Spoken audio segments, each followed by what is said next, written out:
Hello, Tashai. Thanks for spending some time with me this afternoon. I think what you do will be very helpful for my community and listeners. So I'll let you introduce yourself, but tell me and my listeners a little bit about yourself and what you do. Sure, glad to be here. Thanks for inviting me. Well, I've been in the writing world for about 25 years. I used to do a regular column in a magazine for several years, and I was a copywriter when they still had direct mail catalogs those days. I'm probably dating myself, but yep, I used to do that. And recently I've written 4 books. They're all self-development books, all in the nonfiction genre. And I also have actually done a full-length documentary that my husband and I did, and we edited that as well. So writing and editing have been in my blood for a long time. Neat, neat. And then so that's hone in because I know you have a new product that you just brought out and I'll talk a little bit about it as well. But that has helped me. But you have a product for nonfiction writers called From Draft to Done, Edit Your Nonfiction Book Product. So what inspired you to create this? I'll call it's a deck, digital and physical, but what inspired you to create this editing deck? Well, I am also a book coach. I've been a book coach for several years now, and working with the authors that I've worked with, I started noticing there were commonalities on some of the problems that they were having, especially in editing. And when you are self-publishing books, editing becomes one of the most expensive part of that. And so lots of times new authors or even seasoned authors don't want to pay for an editor. And so this deck helps an author self-edit their own book. And it's a systematic way, and it goes through all the points that I've found authors that I was working with have the problems with, or just in general, things that are more complicated. And this gives them a way to go through their own book and edit it themselves. And then just share, because I know it's in digital version and physical version, maybe just talk about that for a moment as well. Yeah, so the physical version, is cards, and I did it that way because not only is it tactile and visual, it's something you can hold, and it has more of a gamified feel to it that way. It makes something that maybe isn't that exciting of a task, editing, into more of a fun, possibly a fun thing to do, and it breaks down this big mountain of editing your book into smaller tasks.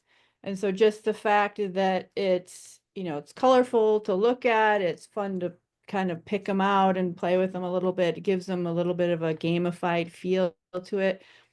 um so that's why I did it in a card deck. And also a card deck is more accessible than maybe a book or a course. I mean, there's editing courses out there, there's editing books out there.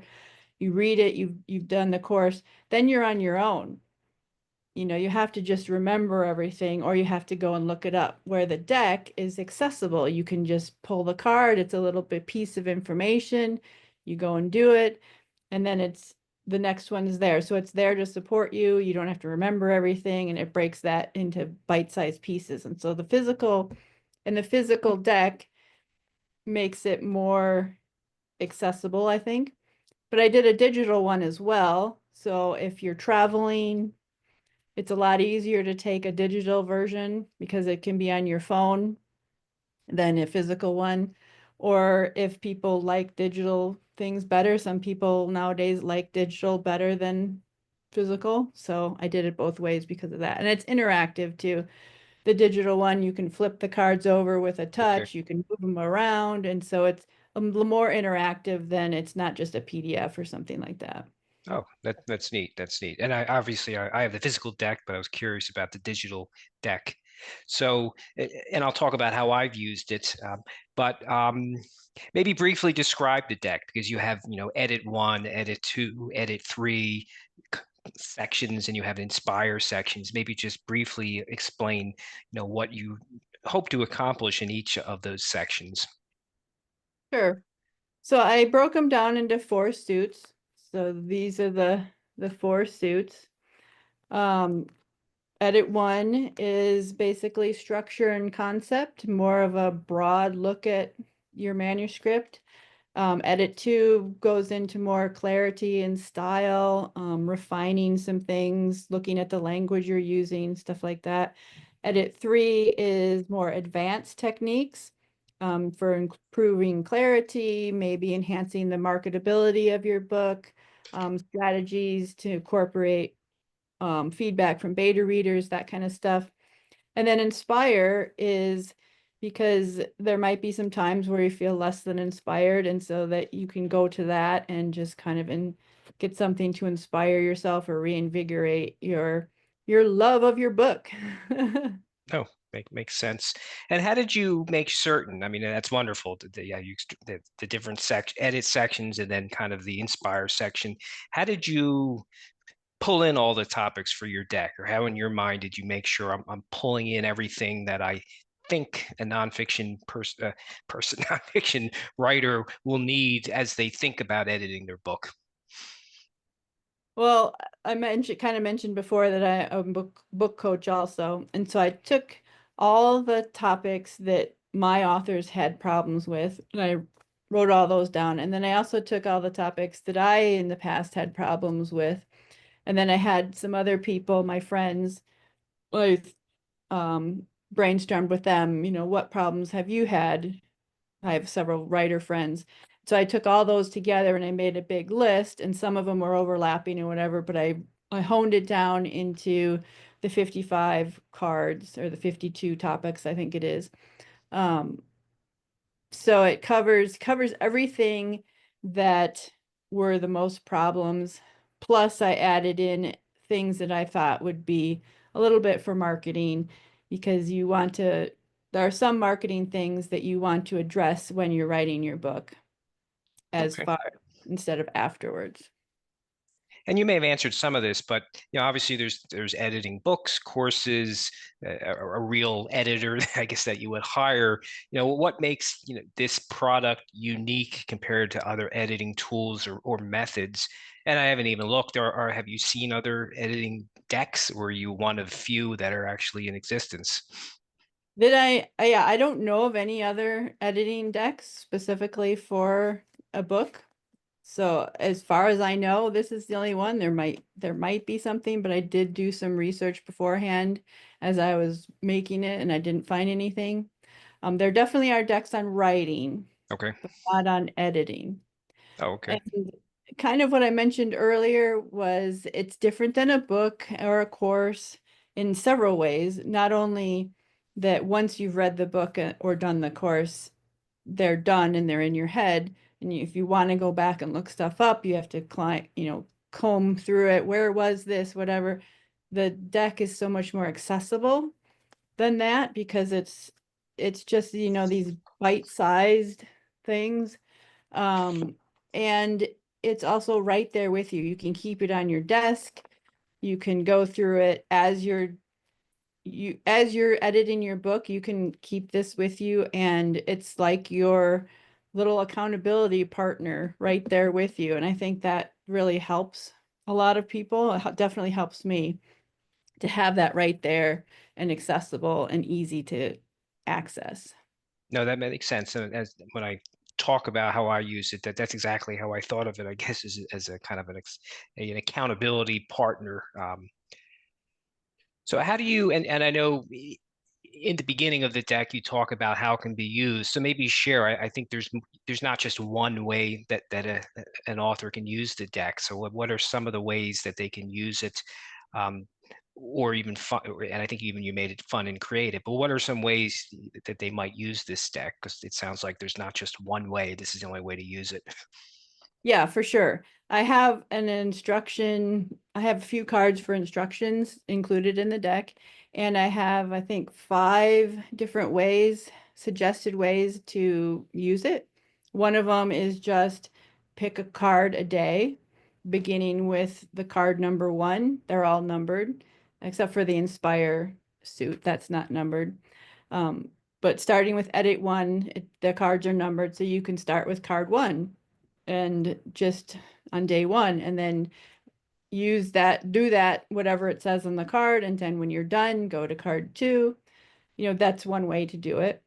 Another way would be just to shuffle the deck and pick randomly, maybe use your intuition, say whatever is good for me now, the card will come up, whatever, and pick it randomly. That's fine. Even if it's from edit three, it doesn't really matter if you want to do it that way, that's fine. And then there are a couple other ways that are a little more complicated to explain right here, but some of them are like using the first suit first, picking from that only. Then when you get down to just a few cards left in that suit, add in the edit two, and then go through it that way. So there's various ways that you can use it that tried to make it fun so you can have a little bit of the game part of it go with it. Right. No, and it was perfect for me because, as you know, I have written my second book and I'm really in edit mode right now.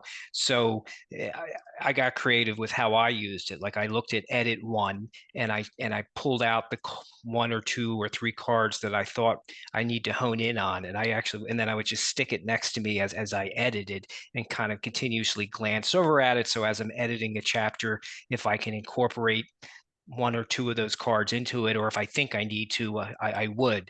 So that was kind of one way I used it. Whereas I would go round one of edits of my book, and then I would go into another round, and I would go to edit two, and I would see what cards from edit two, and then as I went to round three, I even went to the edit three cards. So I placed the cards next to me, and maybe I'll even share. Like I particularly like the reminders, and this one was from edit one.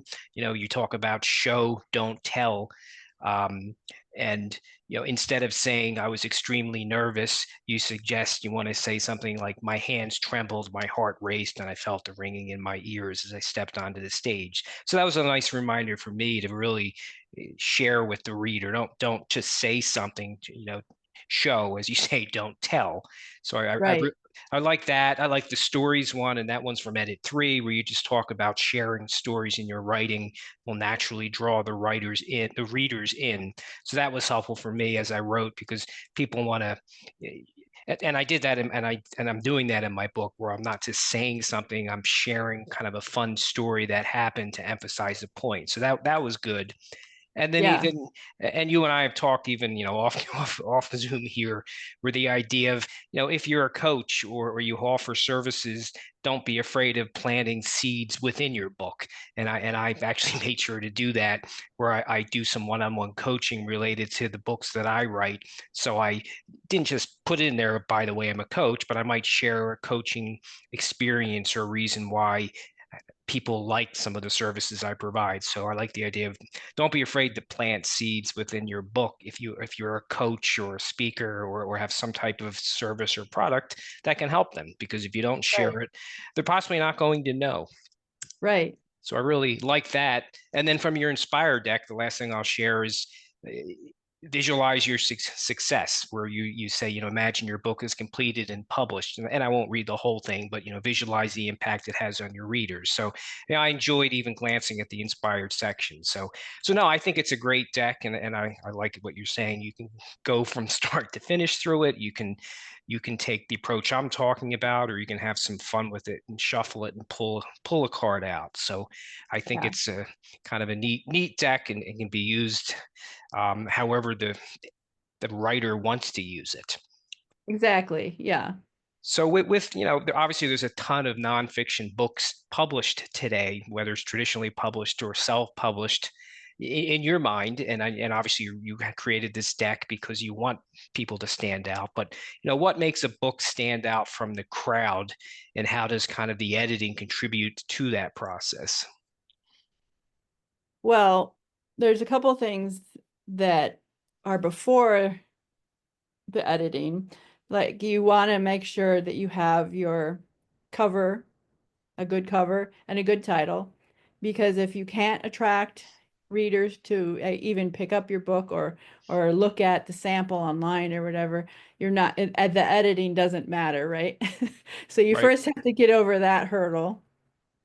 And then another thing that I think is really important is not necessarily conscious for people reading, but formatting a book. Books are formatted in a certain way, and if people don't really notice it unless it's wrong, then people will notice there's something wrong with this book, and it just makes your book feel less professional.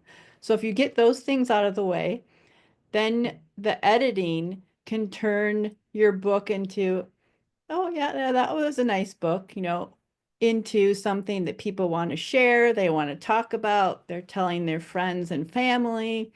And that's really what you want. You want people to want to tell other people about your book because that's how it's going to get out there more. And so the editing can take an okay book and turn it into a page turner. It can turn it into something that people want to share and talk about. So that's the power of editing. Great. And obviously you mentioned this in your deck, but what strategies help editors maybe stay motivated and organized throughout the editing process? Because writing the book is one thing, and sometimes I found it very, since I write nonfiction books, kind of powerful and sometimes a nice spiritual exercise. But then when you have to shift to editing, maybe it feels, I had even get myself out of the mode that don't drudge this, have fun with it, help that make the book better, and don't make this such a drudgery process. So what strategies do you like to tell authors just to keep them motivated and organized and encouraged through the editing process? Well, the just having the deck, I think, is something that I was trying to help them with that because, making it more of a, like I said, a gamified task instead of this overwhelming task, and breaking it down into bite-sized pieces, card-sized pieces. So it's kind of like that saying, we're just look at the first step, don't look at the whole stairway. Same type of thing where you just look at this one task on this little card, just have to do that and don't look at, you know, editing your whole book yet. And then another thing is that's why I have the Inspire suit because sometimes we just don't feel inspired. And so if that's the case, you can go to the Inspire deck and pull out something and hopefully that will help you. And then the other thing is having like a done pile and a to-do pile. So if you're going through the cards and you have this huge done pile, but you start, you know, every time you do a card, put it in, or I'm sorry, you have this huge to-do pile, and every time you take one out and you put it in your done pile will start to get bigger. And then if you're feeling discouraged halfway through, you can go to your done pile and look at all these things I've done. I've done all these things in my book already, and I've taken care of errors, I've done the verbs, all these things, and it can inspire you and show you how much you've actually done and give you a win. Each card can be a win for your book, for your editing book, and that can help inspire you to go further. No, that's so true. And I was in my first book, I didn't have such the editing deck would have been helpful. I was the editor, and I had a peer kind of editing it, and for free and looking through it. But I'm glad I have the deck now. I'll definitely using it now, and I'll definitely continue to use it as I continue to write books. It does help. It's a tremendous help. So, Yay, fun. what other any other future potential card decks in your future, either what in the writing process or even outside of the writing process, if any of them are on your radar?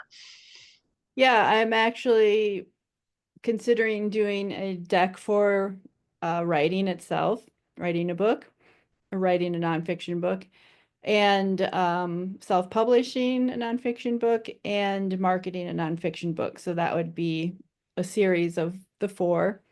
And then I have some other decks outside of the writing sphere that I'm thinking about doing as well, more in the self-development motivation or oracle type thing, and also on national parks because I have a YouTube travel channel. So Neat. No, I can definitely see. Obviously, the editing is very valuable, but I can the other, whether it's marketing or writing the book or self-publishing, and I can see it being very attractive for people to kind of help for those people that just don't know where to start or what are some next steps I can take. So right. that would be great. So, well, let's talk maybe for a few minutes about you've written a couple books, and I'd like to my listeners to at least hear about it. You mentioned at the beginning you've written 4 books, so maybe if you want to briefly describe your books and what they're all about and where they can find your and then I'll have it in when I put this up. I'll have links to you, links to where they can find this deck and your books, but maybe share a little bit about your books and what they're about. Sure. Yeah. My Live on Purpose book is the most recently published. It's Live on Purpose 90 Ways to Jumpstart Your Inspired Life. So it's a daily reader. It's similar to a card deck, only in book form, where you can either open it up, read what's on that page for the day. It's either a affirmation or maybe a short meditation or inspiring quote, something like that, something to think about, short exercise. So each day I have one thing, and you can either again start from the front and go to the back, or just open it up and do whatever is on the day or read whatever's on that day. And it's very visual. It's full color, so it's similar to having a card deck in a way. Um, it has that visual quality to it. It's not just black and white words. And then my first book, Fill the Gap: How to Manifest from Where You Are Now to the Life You Want, is kind of a roadmap, self-development type roadmap. It has my story of where I came from and how I got to have the life I want. It gives a roadmap for other people to do the same thing, lots of tips and techniques and stories throughout it. And then I have a life mastering habit tracker, which I think daily practices are huge in changing our lives. So much so I wrote a book on it. There's an introduction on how to use it, and then there's a tracker and some other pages like my wins page and do something nice for yourself every day so you can, it's a workbook so you can track your practices, and it's also gamified as well where it's laid out as a target, like a bullet point target where you can track and count everything you do and then give yourself points. And then if you reach a certain number of points that you set, you can reward yourself. So I know at least I'm motivated by reward system, and so that helps me, and I know it helps a lot of people, but it's also visual as well. Um, so yeah, those are my main ones, and then I also have a co-authored book as well. Oh, neat. And obviously, if, for those watching us, they'll see 2 of the books that you mentioned, Live on Purpose and Fill the Gap behind you. They're kind of Oh very yes, nice, colorful book covers. They look nice. And now I think Jack Canfield, did he endorse one or both of them? And I think both of them. most Yeah, people know who he is. So Jack endorse both of them, which is a neat endorsement to have. So no, I encourage people to check out all of your books um, and see how they can help you. I mean, you're kind of a neat person with the different things you're doing. thank you. So I guess what's the best way for people to find you? And I'll put it in the show notes, but what's the best place or for people to go to find you and what you're up to, and either uh, purchase your deck, digital or physical or both, as well as your books. Probably the easiest way would be my website, which is just tashai.com, or I'm sorry, tashai.net, TASHAI.net. And then all my books and the physical deck are on there. If you want the digital deck, that is available at deckable.com. It's DECKIBLE.com. Okay. And yeah, and I'll make sure to have your website in the show notes so people can, so if people go to the website, your website, they'll be able to purchase the physical deck as well as have access to your books and if anything else you're working on. You'd mentioned some travel stuff in case they want to check that out as well. So Yeah. any last minute things you want to leave my listeners with, or maybe we should do this since the bulk of our talk was about editing. Um, one great editing tip you want to leave people with. One great editing tip. Don't just do one round through and think you're done. So true, so true. You're not even close to being done as I'm on round 5 and I'm envisioning probably 4 or 5 more after that. So you're right, and just have fun with it. But you're right. Yeah. You're Yeah. not done. You're not done after one round. Um, no, thanks so much for letting me spend some time with you. As you know, I use your card deck and I find it very helpful. So I hope people, you know, take a gander at your website and check out, for those nonfiction writers, check out the deck, whether they get it in physical or digital version. I have found it really helpful. So I think it's a great product for any nonfiction writer. And I encourage them to check out your books. You got some neat books that you published and you self-published them, as I understand it. So Yeah. thanks for spending some time with me today. Thanks for having me.